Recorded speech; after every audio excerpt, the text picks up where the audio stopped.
On Christmas Eve 1914, on the Western Front, British soldiers heard German troops in the opposite trenches singing carols.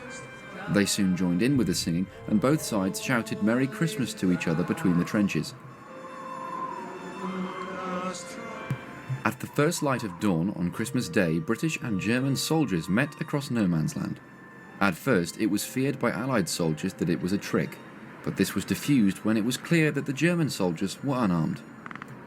Second Lieutenant Duggan Chater wrote back home, "I think I have seen one of the most extraordinary sights today that anyone has ever seen.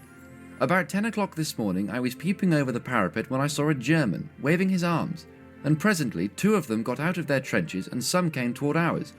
We were just going to fire on them when we saw they had no rifles, so one of our men went out to meet them, and in about 2 minutes the ground between the 2 lines of trenches was swarming with men and officers of both sides, shaking hands and wishing each other a happy Christmas." The soldiers, who had previously been shooting at each other, now shook hands, exchanged gifts of cigarettes and chocolate, buried their dead, and even played a game of football. This ceasefire was not observed everywhere on the Western Front, with fighting continuing elsewhere on Christmas Day. Some officers were unhappy with a truce and worried that it would undermine their soldiers' fighting spirits.